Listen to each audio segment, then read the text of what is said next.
How's it going, everyone? And welcome to the Talk Sports Show with Alec Pecado. On today's show, I will be going over my college basketball players of the week, games to watch in college basketball, and my college basketball top 25, and more.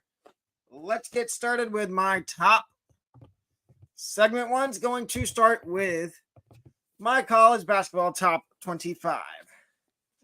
So at number 25, and there is 1, 2, 3, 4, 5, 6, 7 new teams in my top 25, including at number 25, Youngstown State.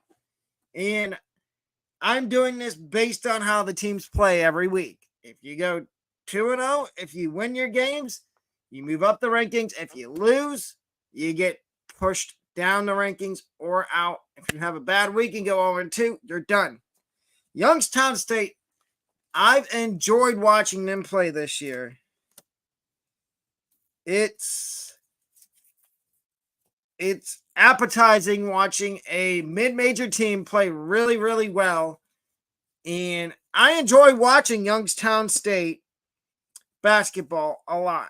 At number 24, American Athletic Conference, Charlotte. Charlotte is tied for first place, and they play a big game tomorrow night against a team that is also in my rankings that I will be saying their name here in a couple minutes. At number 23, Iowa State. They fell from 18 in last week's rankings down to 23 because they split their games this week. At number 22, North Florida. North Florida beat Lipscomb last week, but lost to Austin Peay in what was a whale of a game. If you missed the live stream, I recommend going back and watching it because you will see my reaction. There was points throughout that game for North Florida on Saturday that I thought they were toast. I thought they were done. But, of course, North Florida loves to shoot the three, and that's the one thing that always keeps them in the game is shooting threes. And since they did lose to an unranked Austin Peay team, I had to drop them a few spots, and I did. At number 21, a team they play this week, North Alabama, Thursday night at 7 o'clock. And just a heads up, I will be doing a live stream for that game with the score being on the screen. I will not physically be able to show you the game film of the game because we will get copyrighted and we don't want that. But I will also be giving my input during the game, play-by-play, and it'll also be a little Q&A. At number 20, Alabama. Alabama, it took me a while to come back around on them. They were in the rankings early in the season. Then they had some up and downs, but they're back. And I think they're all the way back. I like how they've been playing as of late. I think they can continue to stay in the rankings and ascend. Number 19, FAU. I was hesitant to move FAU higher than 19 because we've seen if we move them higher than 19 in the rankings that normally they don't do really good. They either win and it's maybe by 2 or 3 points, or they get like a tad of an inch away from losing. So that is why FAU has stayed at number right around 19 and 20. At 18, a team that was not ranked last week, Stetson. Another Atlantic Sun team. Stetson is another team that I've been very impressed with over the last few weeks. I really like how they've been playing as of late as we go into the back half of the conference season. And I think Stetson's another team that you could see ascend the rankings and maybe get up into the top 15. At number 17, Richmond. They were ranked last week. They were number 21 last week. They moved up. Richmond's another team that I have been really, really enthusiastically surprised how good they've been this year. At first, like I said about a couple teams a minute ago, I was hesitant to put Richmond in these rankings, but they've been playing well over the last 2 or 3 weeks, and I think they deserve to be ranked, and they are ranked. At number 16, another team that was not ranked last week, and I think it's absurd that they're not ranked in real life, South Carolina. And I would like to know what y'all think down in the comments below. Do you think South Carolina should be ranked in basketball? Tell me what you think down in the comments down below. But South Carolina, I love how good South Carolina's been playing this year. And I enjoy watching South Carolina play. Even though I'm not that big of an SEC fan for basketball or football, I will still watch the occasional when it's on ESPN or SEC Network. I will still watch South Carolina basketball games and SEC because, of course, I watch, if not, I watch pretty much 95% of every conference from college basketball. So at number 15 is Colorado. And Colorado's another team that I have been utterly surprised how good they've been. And KJ Simpson is one of the top 5 best players in the Pac-12. In the last year of the Pac-12, need I add, for any sport. Because after this year, it will not be the Pac-12 anymore. It'll be the Pac-2 with only Washington State and Oregon State. But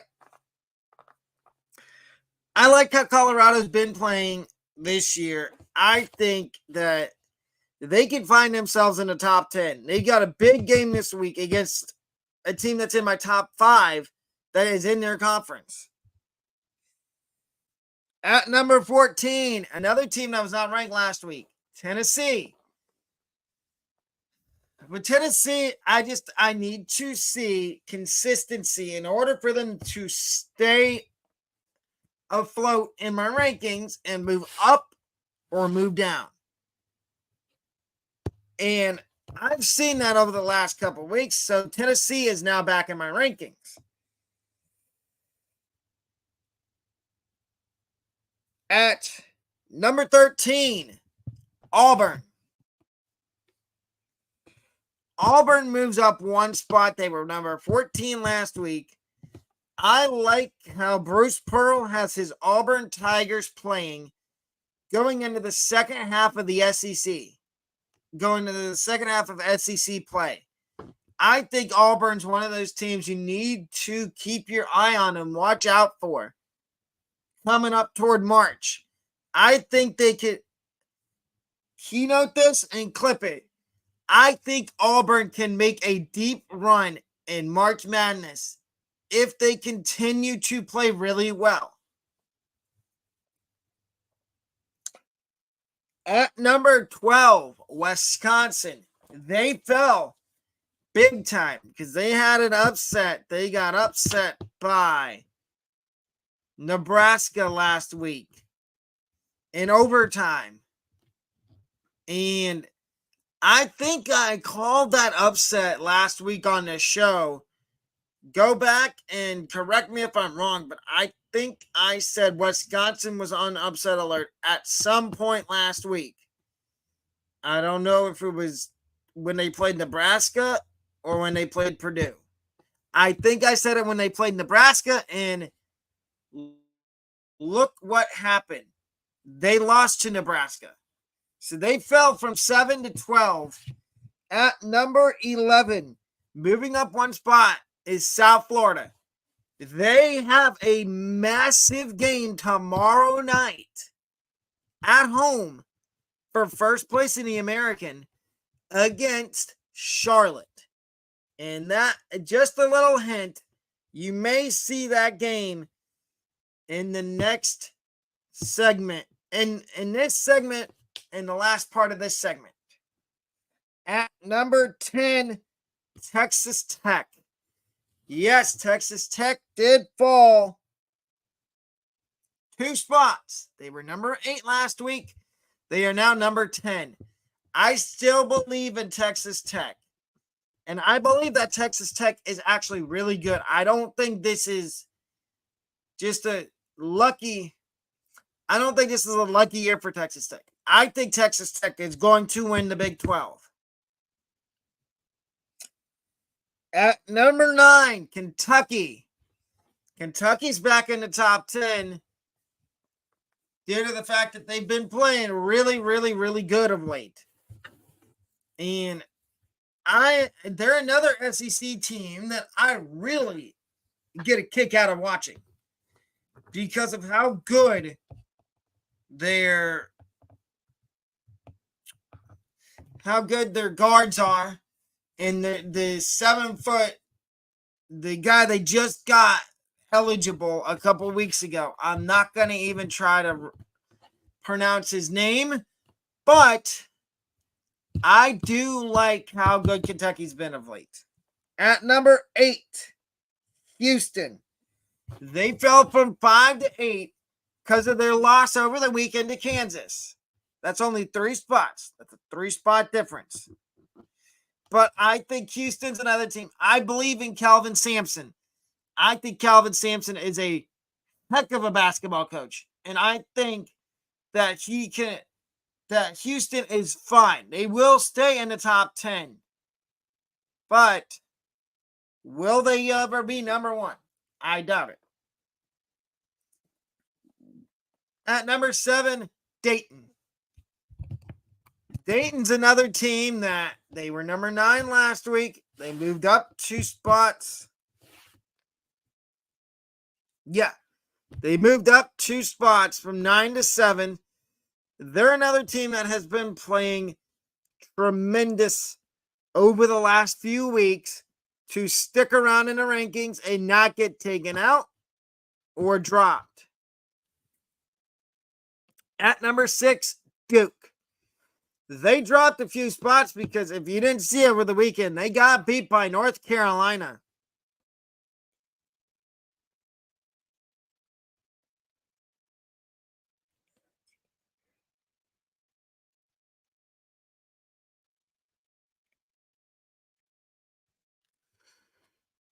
They got beat by North Carolina over the weekend, and I still think Duke's going to be okay. I think they knew they were going to get beat by North Carolina, but that's besides the point. At number 5, Arizona. Arizona has skyrocketed back into the top 5. I like how Tommy Lloyd has his Arizona Wildcats playing. At number 4, Baylor. And actually here I have a tie between Baylor and North Carolina for number 4. North Carolina had a big win over the weekend against Duke. And Duke and Baylor, North Carolina and Baylor are both, they're tied for 4th in my rankings. At number 3, I have Kansas. If I was to tell you that I thought Kansas wasn't going to beat Houston, I would have been crazy. It was at Allen Field. It was in Kansas. And I think Kansas is really, really good. At number 2, Purdue.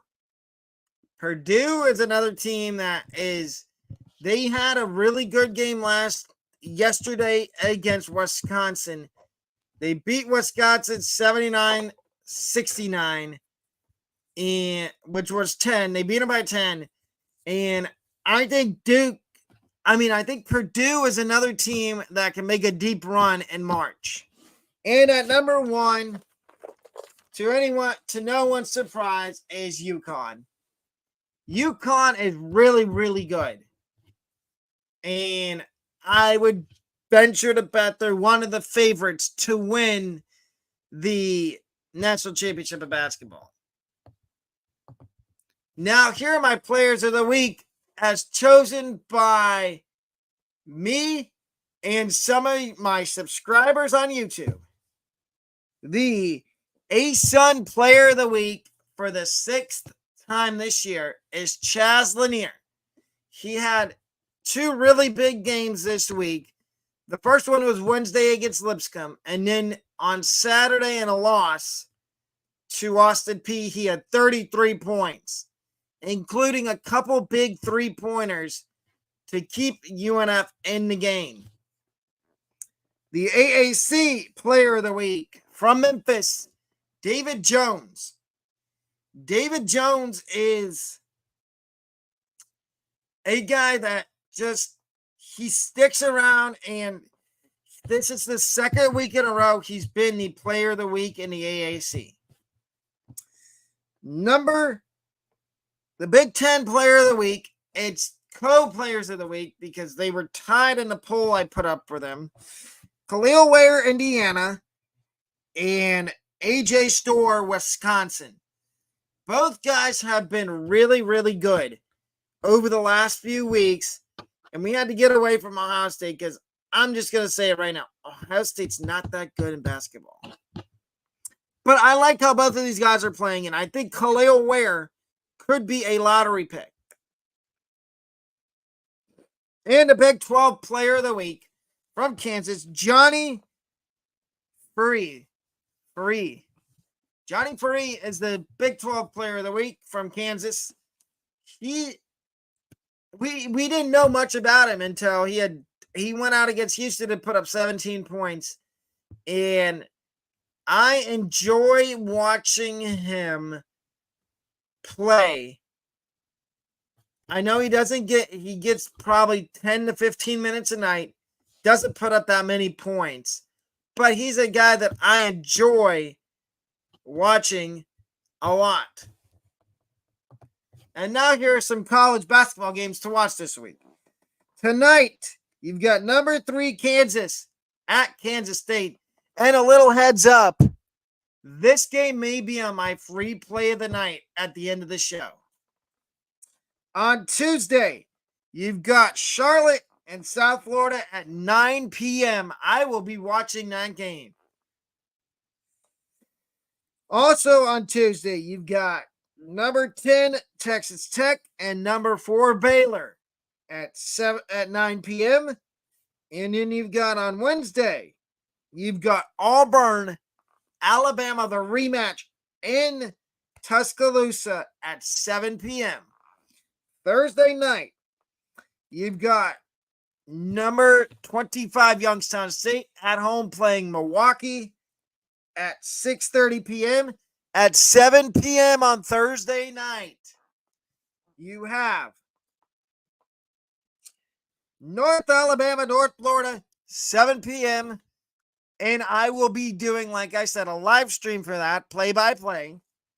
And then Saturday, you've got TCU at Iowa State. You've got Baylor in Kansas and Arizona, Colorado.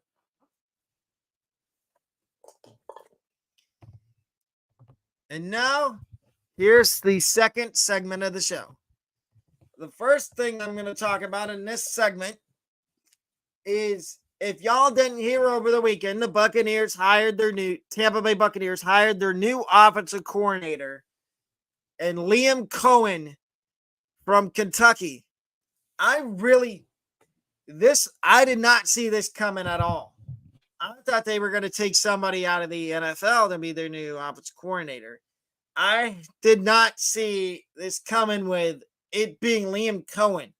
I actually like this hire for the Buccaneers.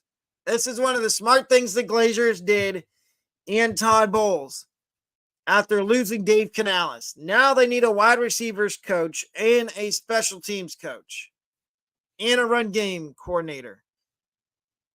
But I really, if you look at what he did in his 1 year with the Rams before going back to Kentucky, that offense for LA when he was there was above average good, and I think he can do the same thing with the Buccaneers, especially if they get Baker Mayfield back, which I hope they re-sign Baker and Mike Evans.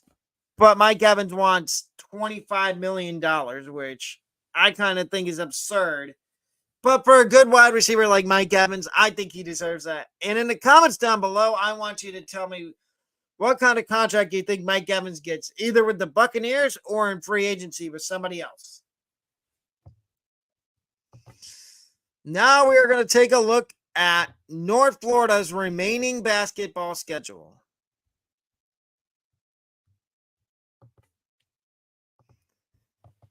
So let's go here. So their remaining schedule, they've got North Alabama on Thursday, which I will be doing, like I said, for the third time in this stream today. I will be doing a live stream Thursday night of the UNA basketball game. I think UNF can win that. They play Central Arkansas Saturday. I think they can win that game. Then they play at Queens. Queens is not going to be easy to beat. They've already beat them once. And I think they beat Queens, so they're 3-0. Then they play at Kennesaw State. And they've already beaten Kennesaw State once. I think they could do it again, so that's 4-0. Then they play at JU. That's their River City Rumble Part 2. I think they can beat JU. So that makes them 5-0. FGCU, they've already beaten once. I think they beat FGCU again. So that's 7-0. And then they play Stetson, who they lost to barely. I think they beat Stetson. So I think they go undefeated the rest of conference play. With me, maybe they lose. Okay, we're going to go reverse now. So North Alabama, that's probably going to be a win. Queens, win. 2-0. Maybe they lose to Kennesaw State. So that's 2-1. Beat JU 3-1. Beat FGCU 4-1. And lose to Stetson 4-2. So maybe they go 4-2. I think that's the more logical thing. Is them winning, going 4-2 in their last 7 games. 8 in their last 8 games of the conference at the regular season. 4-2 record to finish out the year.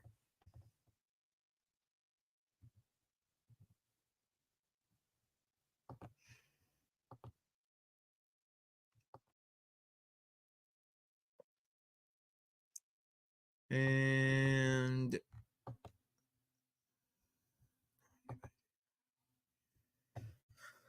so for South Florida to finish out the season, they've got Charlotte tonight, tomorrow night, which is a big game. I think they're going to end up winning that. Then they got Rice on the road on Saturday. That's a win, so they're 2-0. Tulsa, Wednesday, February 14th, which is the day before my birthday. That's a win, so they're 3-0. FAU, they might lose that game. Might. I don't know. That might be a loss. So 3-1. I think they beat UTSA, so 4-1. SMU might be another loss, so 4-2. They beat Charlotte 5-2.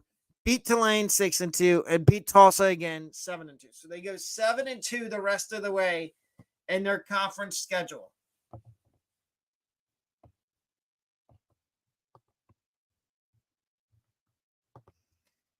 And now here is segment 3 of the show. My free play of the night for college basketball and the NBA. My free play of the night for college basketball tonight is Kansas State plus 4.5 to cover against Kansas. Now, is this going to be an upset? I think it might be. Kansas does not play good on the road. I would take Kansas State plus the points to cover here. I do think Kansas ends up winning, but I like Kansas State here to cover the spread. And then my free play of the night in the NBA is the Lakers minus 11.5 to cover against the Hornets. The Lakers are a lot better on paper than the Hornets. I think the Hornets don't stand a chance against LA. And I do offer memberships and merch for the Talk Sports Show. Memberships start at 99 cents a month. They start from 99 cents a month to $14.99 a month. And that's another thing I will be going over on stream on Thursday night, is how easy it is to get a membership. All you do is the subscribe button next to my next to where it says subscribe, there's a button that says join. You click on that and you can choose which membership you want to purchase. And then the same thing with the merch. The merch will be tagged in every single video. Moving forward, I'm still working on tagging it. I don't know in old videos as well, but the merch and membership would be awesome if you purchased one. And last week in college basketball, we went 16-11 with our picks. So we went over 500 last week in college basketball picks. And ladies and gentlemen, tomorrow's show will be at 11 a.m. And it'll be another way too early conference prediction for the American Athletic Conference. And then Friday, when we do the Talk Sports Show at 12 o'clock, it'll be the SEC's turn for a way too early prediction. And then next week, we have the ACC and the Big 12. But ladies and gentlemen, that will do it for today's show. We will see you. I will see you guys on Tuesday at 11 a.m. Until the next show, this is Alec Peccato from the Talk Sports Show signing off. Have a wonderful rest of your day.